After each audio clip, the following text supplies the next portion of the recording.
song says, it's the most wonderful time of the year. I certainly agree with that.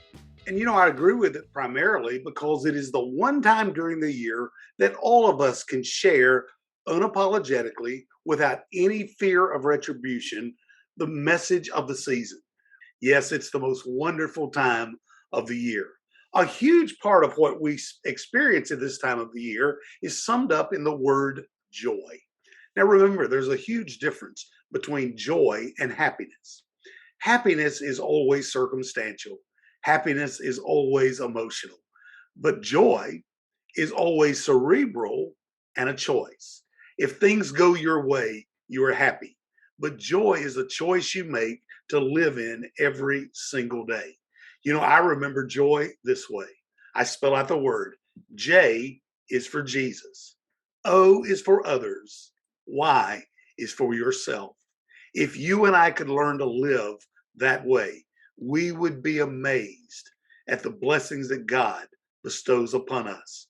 We'll get the blessings of God when we put Him first, others next, always ahead of ourselves. Jesus lived His life with that kind of attitude of joy. Jesus always did things with people and for people. I challenge you at this season of the year to operate the same way. Think of a couple of examples of how Jesus did that. Jesus always met people where they were. He didn't always ask them to come to Him, He went to them. In fact, when He was selecting His team, He was walking along the shore and He saw men fishing. He came across Simon and Andrew. He came across other men, and He said to them very simple, come follow me and I will make you fishers of men. I don't imagine they understood exactly what that meant, but it sounded to them like it was better than fishing for a living when they were fishing for something that was eternal. Jesus always met people where they were.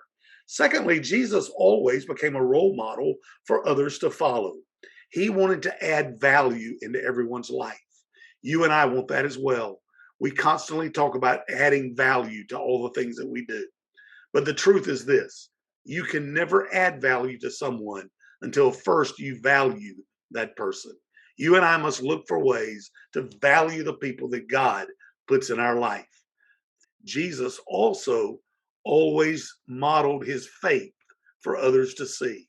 He wanted to be a role model for them to follow, but He also wanted to share His faith with them. Do you remember the story in the Bible where Jesus sent the disciples ahead of Him to the other side of the lake? He sent them out after a great day of victory. He then sent them across the lake. And in the middle of the night, in the middle of the lake, a storm came up. Their boat was being rocked. Their life was being challenged. Everything about them was about to go under. And all of a sudden, they saw Jesus walking to them on the water. He said to them very simply, don't be afraid. I'm here. Don't be afraid. I'm here.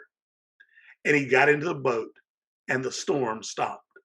Jesus was showing the other disciples, He was showing them His faith in action. In this holiday season, I pray that you and I will show joy in everything that we do, that we put God first, we put others next, and not worry about ourselves. In my years of life and ministry, I've learned if I honor God by putting Him first, if I look to benefit others, my needs will be met. God will take care of me. He'll do the same for you. Go show joy this holiday season. Remember, it's Jesus, others, yourself. That's the message of this Christmas season. God bless you. Have a Merry, Merry Christmas.